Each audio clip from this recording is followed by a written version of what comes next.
Picture Kenji Tanaka, a man in his late 30s living in a tiny apartment in Tokyo's Setagaya ward.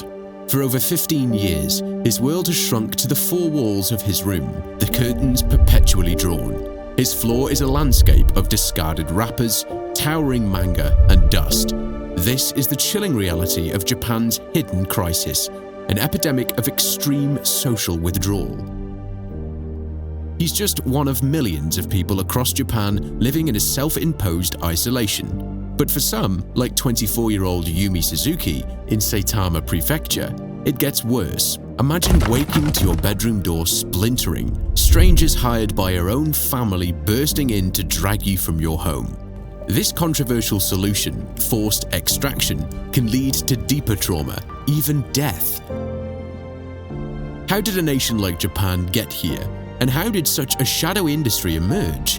The answers reveal a profound societal failure, a cultural paradox, and a desperate fight for human dignity.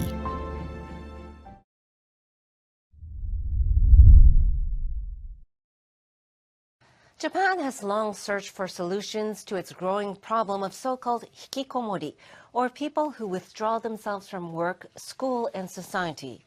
For decades, the term hikikomori has described a profound and prolonged state of social withdrawal. Defined by Japan's Ministry of Health, Labour and Welfare, it refers to individuals isolated at home for at least 6 months, disconnected from school or work with symptoms not attributable to severe mental illness. They are, in essence, extreme recluses, often confined to a single room within their parents' home. Initially, this was seen as a niche youth problem, predominantly affecting young men. But the truth is far more pervasive. Government surveys in the late 2010s revealed over 1 million hikikomori across Japan. By 2022, a more comprehensive study estimated nearly 1.5 million people, representing roughly 2% of Japan's working-age population, were socially withdrawn. This isn't just a problem of teenagers anymore. A significant number are well into middle age, and increasingly, women are affected too, shattering old stereotypes. So what drives someone to retreat so completely from the world? It's a complex web of factors, deeply rooted in Japanese society. In Japan's schools, pressure to ace entrance exams can feel like a constant high-stakes warfare. From dawn to dusk, students cram in school, then cram again at evening cram schools called juku, 12-hour days spent drilling practice tests and memorizing endless formulas, because a single exam can decide if you get into a top university or are written off as worthless. The cultural script is rigid. Excel in school, enter a prestigious university, secure a stable job.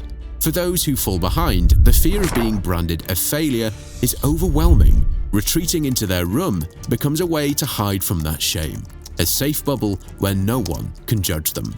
Then there's the immense pressure for conformity and group harmony. Standing out, being different, can lead to ostracism or severe bullying, known as ijime. This societal pressure can push sensitive individuals to withdraw, a quiet form of protest in a society that doesn't readily offer second chances. As one observer noted, uniformity is still prized, and reputations and outward appearances are paramount, so rebellion comes in muted forms, like hikikomori. Economic stagnation, often called the lost decade since the 1990s, has only amplified these pressures. The promise of stable, lifelong jobs has vanished, leaving many young people in unstable, part-time or contract work, unable to fulfill the societal expectation of a successful salaryman. And ashamed to be seen as unemployed, invisibility becomes their chosen path. Family dynamics play an equally crucial and often paradoxical role. The Japanese concept of amae, indulgent love and dependency, often between mother and child, can be a double-edged sword. Parents, especially mothers, are incredibly nurturing and protective. When a child first shows signs of withdrawal, the natural response is often accommodation, not confrontation. They might allow the child to rest, hoping they'll return when ready, inadvertently enabling years of isolation by providing room, board, and even spending money. This is love, yes, but it can create a comfortable prison. This interplay of amae and the cultural pressure to save face, avoiding public shame by hiding the problem, creates a unique cultural trap, allowing the situation to fester for years, even decades. This leads to a looming crisis known as the 80-50 problem, where 80-year-old parents are still caring for 50-year-old Hikikomori. 54-year-old Shinichi, who we're choosing not to identify for privacy reasons, starts his day. He says hello to his 82-year-old father, who we're calling Akihiro, grabs his lunch and heads to work. But it used to be very different. There was a time when Shinichi would barely leave his room. For over 20 years, Shinichi was hikikomori, isolating himself after quitting his job at the age of 31. So, what is life truly like behind those closed doors?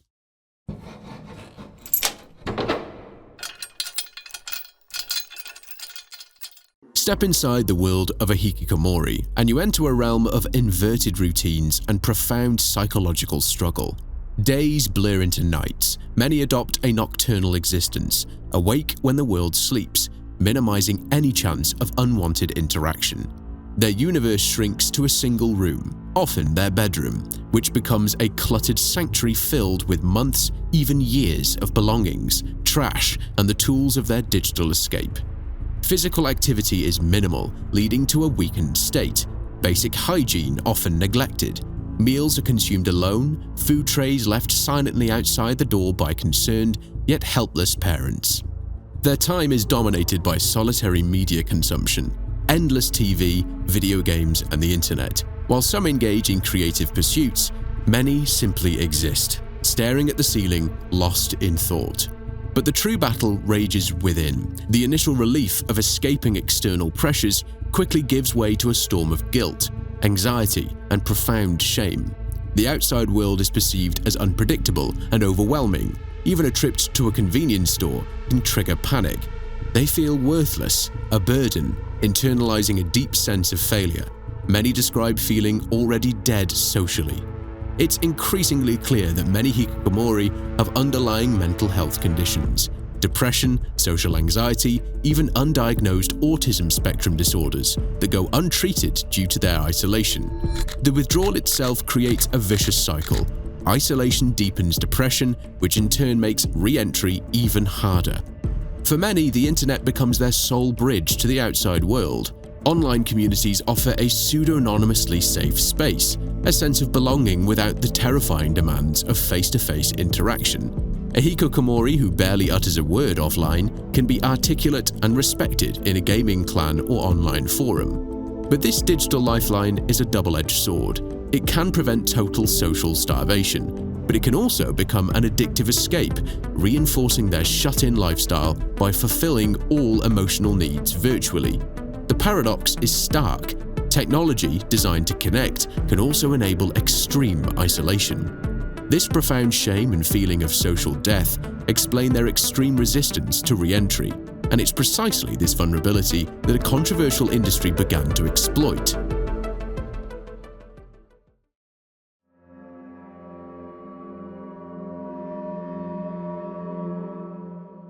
Hikikomori is not just an individual crisis, it's a family illness. Parents, siblings, and extended family bear immense emotional, financial, and social burdens, often in agonizing silence. Parents live in chronic stress, cycling through confusion, guilt, and profound sorrow. In Japan, child rearing is seen as the parent's ultimate responsibility, and a child's failure to launch is often internalized as a personal failing. Mothers especially scrutinize every past decision, asking, "Did I spoil him too much? Did I pressure him too hard?" The pervasive shame of meiwaku, bringing burden to others, forces families to conceal the problem, fabricating stories for neighbors, suffering alone behind a mask of normalcy. The most terrifying concern for aging parents is the 80-50 problem, the dread of what will happen to their 50-year-old hikikomori child when they, the 80-year-old parents, are no longer able to care for them. It's a ticking time bomb of intergenerational vulnerability. The financial strain is immense. These individuals are unemployed, meaning families must cover all living expenses indefinitely. many parents deplete their life savings, take on second mortgages, or work menial jobs into old age, all to support an adult child who by normal standards should be financially independent. The term economically bleeding describes how families gradually lose money with no income generated by the hikikomori. And the isolation extends to the entire family. They withdraw from social circles, fearing exposure. Siblings can feel neglected, resentful, or burdened by the unspoken future responsibility. The emotional toll can lead to desperate acts. While rare, there have been tragic incidents of parents committing oyagoroshi, parental murder, out of sheer despair, sometimes killing their hikikomori child or engaging in murder-suicide. These extreme cases, like the Kumazawa incident we will discuss later, underscore the depths of hopelessness some caregivers experience when they feel there is truly no way out. Why don't these families seek help earlier? Stigma is a huge barrier. Even when they do, the system has historically been ill-equipped, bouncing them between agencies, and crucially, adult hikikomori often refuse to engage with professionals, leaving parents in a heartbreaking dilemma. Enable or enforce? It's a damned if you do, damned if you don't scenario. It is into this vacuum of desperation and paralysis that a predatory industry stepped in, promising a solution that would shock the world.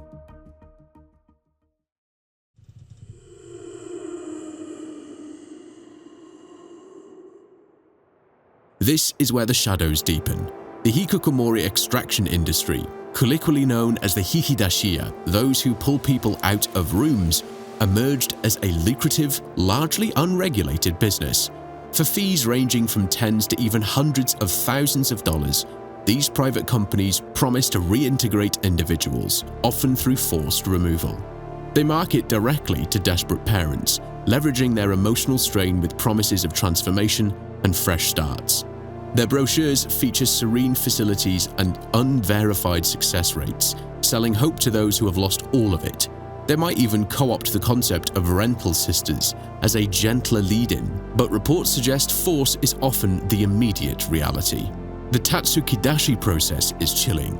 An extraction team, often including strong men, euphemistically called coaches, arrives unannounced, typically in the early morning. Parents are instructed to leave the door unlocked. The element of surprise is key. In one notorious case in Tokyo, the company Elixir Arts physically broke down the bedroom door of a woman in her 30s. She was restrained, her phone and wallet confiscated, and dragged screaming from her apartment. Tactics disturbingly similar to kidnapping. Ropes, handcuffs, even bags over heads have been reported. The victims, caught off guard, often have no idea who these strangers are, only immense terror. Once extracted, individuals are swiftly transported, often to remote, privately operated rehabilitation facilities, effectively private prisons. These can be Spartan dormitories or isolated farmhouses. Privacy is minimal, personal belongings confiscated. Daily life is a strict, regimented routine. Early mornings, cleaning chores, physical exercise, and counseling sessions. Critics allege some facilities exploit residents as free labor. The therapeutic approach is highly controversial. Many facilities are not run by licensed psychologists. Staff might be former hikikomori with no formal training, or self-appointed counselors. Methods range from tough love confrontation, shaming individuals as useless or spoiled, to strict punishment for rule violations. Verbal harassment, isolation, and invasion of privacy are common. Communication with families is often tightly controlled, with contact forbidden for weeks or months, leaving the hikikomori feeling profoundly betrayed. Harrowing stories have emerged. Individuals subjected to manual labor in fields, constantly berated, forced to adhere to military-like codes of conduct. Allegations of physical abuse, like slapping or rough guidance, are not uncommon. Medical care is questionable, and underlying mental health conditions often untreated or mismanaged. Residents can't leave. Doors may be locked, or locations so remote that escape is impossible. These services are astronomically expensive. Contracts often demand lump sum upfront payments, non-refundable, for programs lasting months to years. Families incur significant debt, taking second mortgages or depleting retirement savings, desperately hoping for a cure. but transparency is minimal once paid. Companies provide vague updates, discourage visitation, and may even demand early termination fees if parents express concern. This is pure exploitation, preying on the most vulnerable.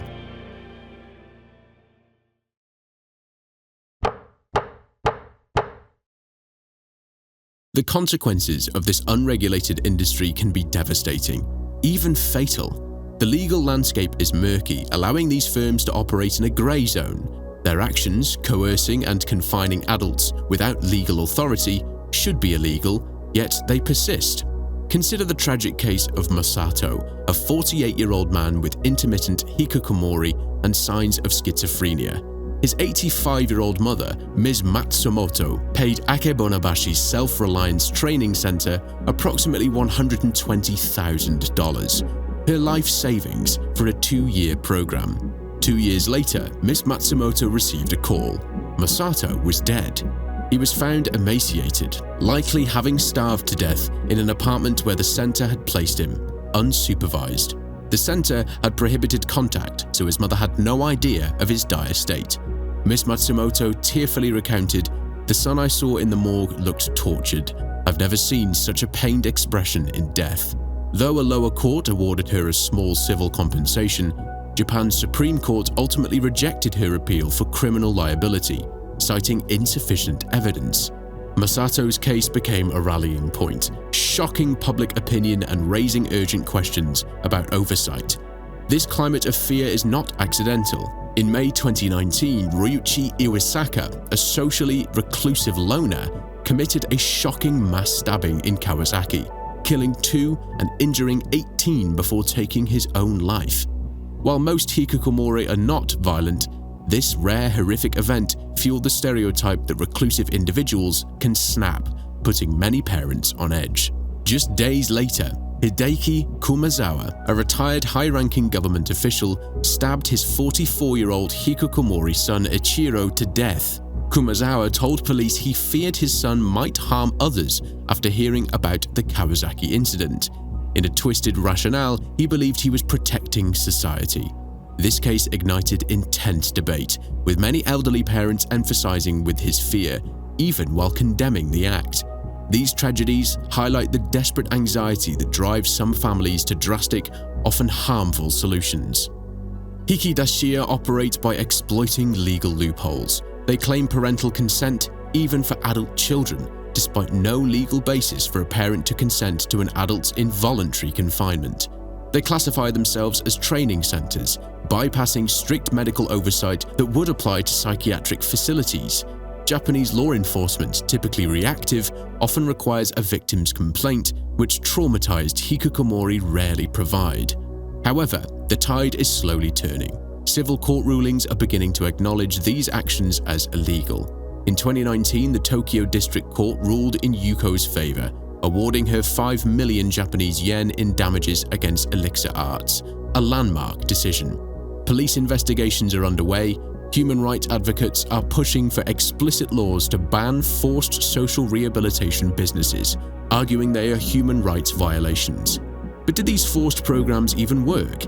Independent evidence strongly suggests they cause more harm than good. Victims report psychological trauma, PTSD, and deep resentment towards their families. Superficial compliance is often mistaken for true change, leading to relapse once the controlled environment is removed. As psychiatrist Takehiro Kato bluntly states, such forced treatments don't produce good outcomes. This leads to a crucial question. If forced extraction is not the answer, what truly helps?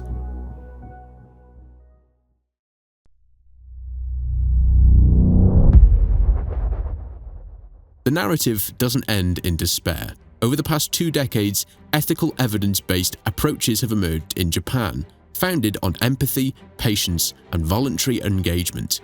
Community-based support models are proving most effective. Local hikikomori regional support centers offer consensual home visits, building trust through repeated, non-intrusive contact. Peer support groups and free spaces provide informal, non-judgmental environments where hikikomori can gather without pressure, taking small, self-directed steps out of isolation.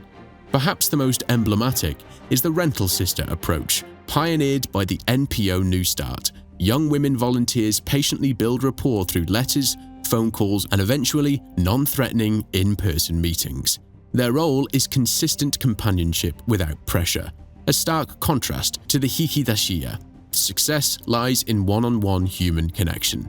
New Start also offers community dormitories, where recovering hikikomori can live with peers, learning independence in a supportive group home, not a locked facility. Their annual cost, around $8,000, is significantly more humane and affordable than forced extraction. Formal therapeutic interventions are also adapting. Family-focused therapy coaches parents on communication and setting boundaries with love. Individual psychotherapy, like cognitive behavioral therapy or CBT, helps address distorted thoughts and social anxiety through gradual exposure. Social skills training, medication for co-occurring conditions, and even online therapy are providing crucial support.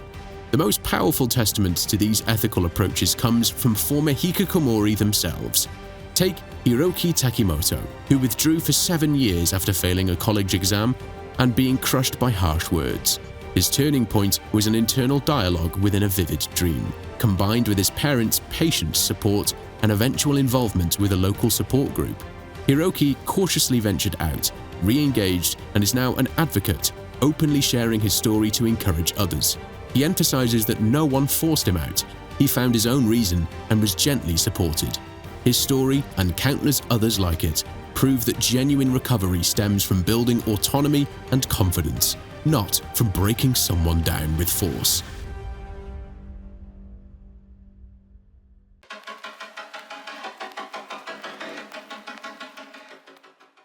A new momentum is building, driven by courageous advocacy and a growing public awareness. Former hikikomori like Masaki Ikigami, whose own brother was a lifelong hikikomori, are publicly sharing their stories, dispelling myths and stressing the need for compassion. Media portrayals are shifting from sensationalism to empathy, helping to reduce stigma. Activists are specifically targeting the hikidashiya industry, naming and shaming abusive companies, and pushing for legislation to ban involuntary removal outside legitimate legal channels.